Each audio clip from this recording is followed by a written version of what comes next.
less than 15 seconds, if you could each give your definition of AI.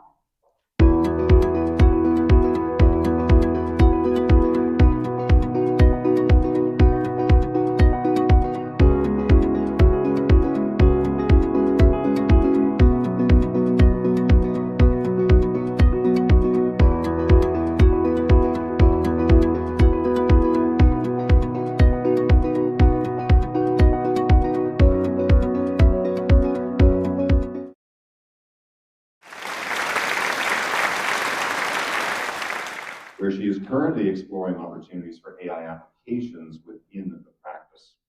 Her focus is on accessible workflows poised to reshape industry habits while fostering technological inclusion. As an educator, she has spearheaded workshops in virtual reality, reality capture, and 3D printing, and has practiced architecture for over 11 years in various sectors. She is also a YouTube BIM-fluencer. That's a new word I learned. On the BIM Mentor. Perhaps some of our students are familiar with that channel. I'm looking forward to learning more about it. So please join me in welcoming Victoria. My presentation is really going to be focusing on the question I'm sure we all are just really interested in knowing: is AI going to replace architects? Are we out of our jobs? But firstly, let me give some introductions. So I'm with Architecture 49 today, and we're really happy to be sponsoring this event. We are a national leader in some of Canada's most important buildings and environments. We have 6 key areas of expertise in healthcare, hospitality, science and technology, security and defense, sports and entertainment, and transportation. And one good thing about Architecture 49 is that we have locations all over Canada, and regardless of where you work, you're able to have the opportunity to be on projects all over Canada. So it's a really great place to get a national experience of architecture. I'm a BIM coordinator at the Toronto office, and I'm part of A49's Design Through Technology initiative. And what we do is to look at what emerging technology we can implement to improve our work as a practice. I'm also highly skilled at programming. I'm a self-taught coder. I'm good at Dynamo, Grasshopper, C#, Revit, all of the interesting coding stuff. So back to the original question, is AI taking our jobs, right? Well, I think as architects, our best asset is our creativity. And I know that Dr. Neil has just mentioned that AI has a different and maybe superior intelligence from architects, but spaces are inhabited by people. So maybe the kind of intelligence required for buildings is still human intelligence, I would think. I think that buildings are very contextual, and that the challenges that come from construction are very spontaneous and unpredictable. And as someone who codes, I know that it's not easy to tell a program to respond to the kind of very context-specific challenges that architects have to address. I know if you've seen all the images from DALL-E and Midjourney, you're thinking, yeah, AI can be creative. But I think that's more artistic composition and artistic expression than the kind of creativity that really makes us valuable as architects. But if we're being very honest, we spend a lot of time on non-creative tasks. There are so many things we do on a daily basis that is non-creative. If you've ever worked in an office or done a co-op or an internship, you know that there was a day you spent just zooming around a model to find the thing, or cutting a section, or tagging elements, or copying a file from one email to some there's just so much work we do that's actually not creative. And I think that that's a waste of our skill set. And we have climate change issues that we're trying to tackle, and we're spending all this time doing less creative work. So I think we really do have an opportunity to implement AI today without the fear of losing our place as architects. The strength of AI really lies in recognition and language. The difference between what we've been doing for the past decade with like Google, which is you just go and search for something and you have to refine your search terms several times to get a result, is that AI is able to take your request in actual human language and synthesize a result that looks at least close enough to what you intended, which is not quite the same thing you can get from a typical search engine. So it's really able to recognize the patterns that we like and and the kind of information we're seeking and give us useful results. So now that we know that it's really about the language, and Dr. Neil has just mentioned like the large language model, what does that mean for our industry? How will AI actually shape language? Do we need perhaps new dictionaries? Like, do we need to define how we use language in our industry? Back in 2017, I was exploring this concept with this project I did as a student, exploring the concept of shape grammar.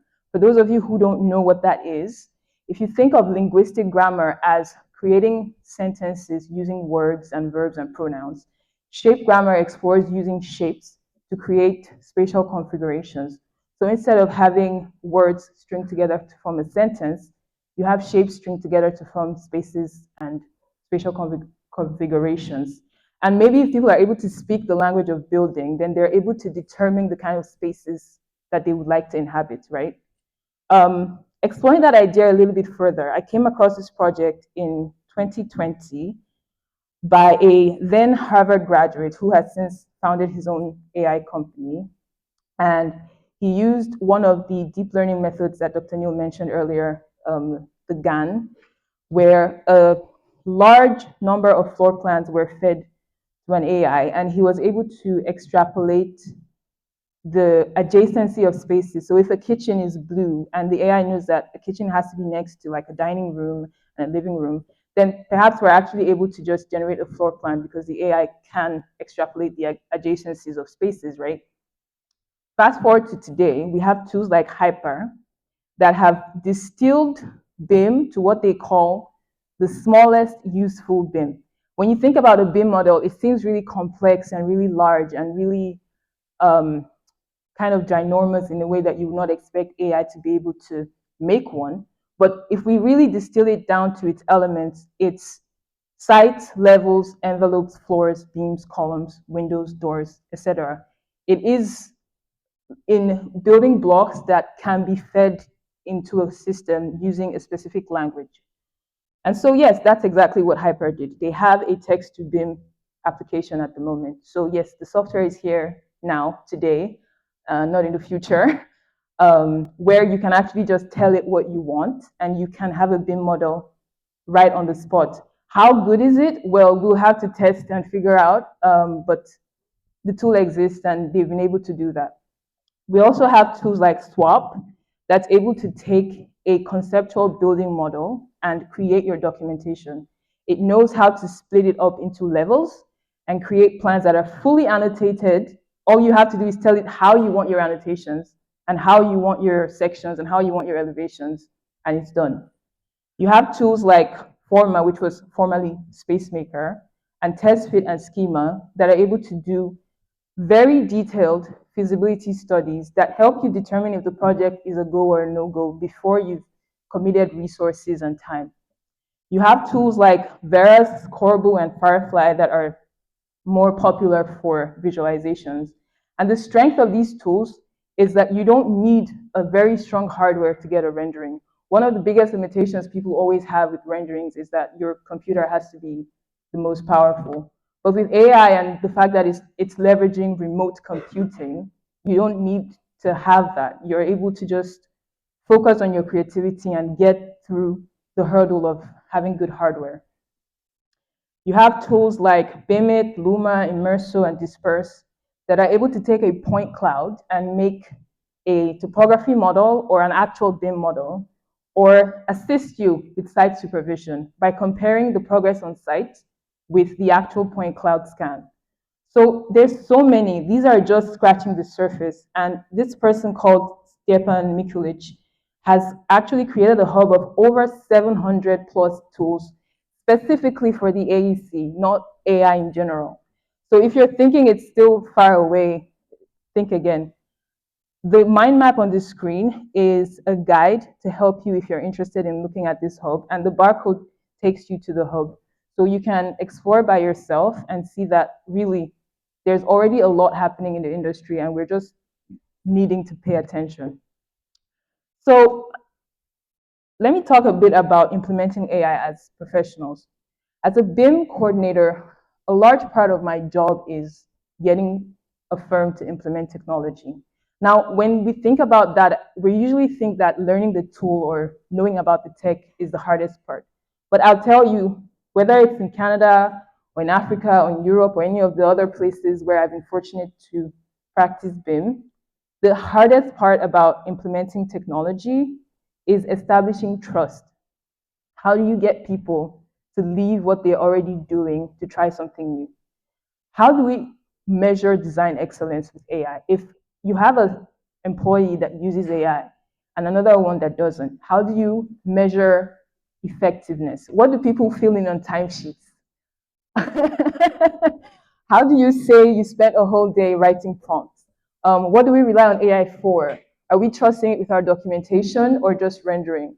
How do we measure design competitions, for example, if I make a submission with AI and someone else doesn't?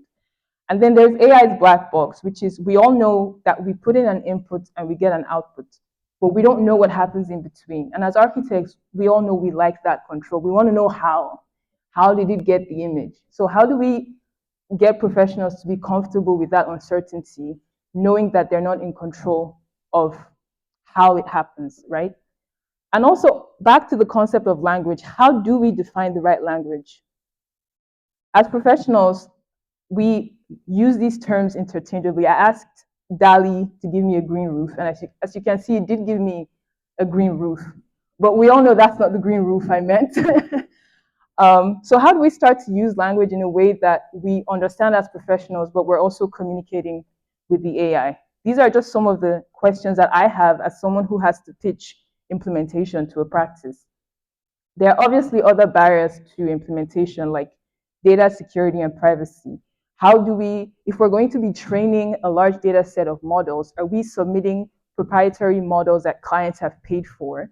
And if we're going to do a large database of information to train AI, is that drawings, is that models? And are we comfortable sharing that information? How do we measure expertise? What does an intern look like with AI in a practice versus someone who's more experienced? How do we manage version control? Are we storing prompts that we've used, or are we storing models that have been generated? So these are just some of the questions that come up. And I started to imagine, okay, what could a future with AI actually look like? Well, for one, I'm imagining we'll have more multimodal AI.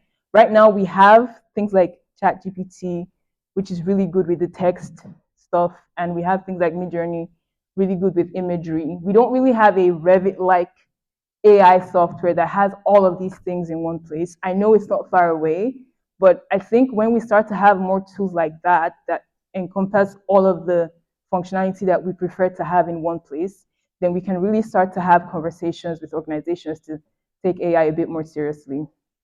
I think we're going to have even more tools built on open source APIs. A lot of the image generating apps you can see today were built on the back of Stable Diffusion, and a lot of the text databases, a lot of companies are actually leveraging that, like the GPT engine, to just create a searchable database for their office. And if you've ever worked in an office and you've used a local server, then you know like that's really helpful to just have one place you can just, where is my file located?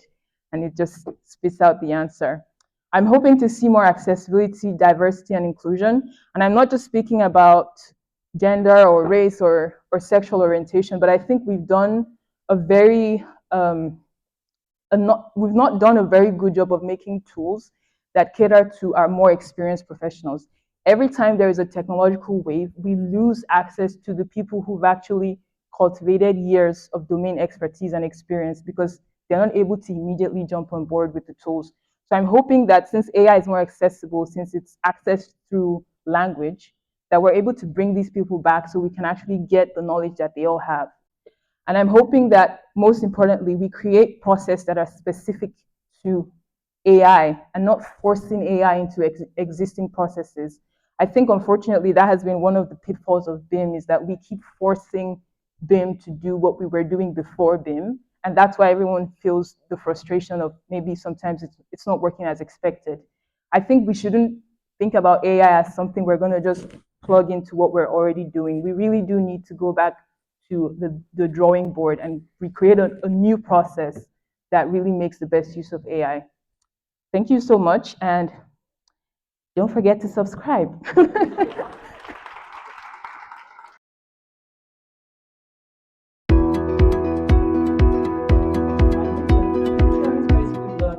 The rules of composition on this thing, ultra-contemporary modernist kitchen.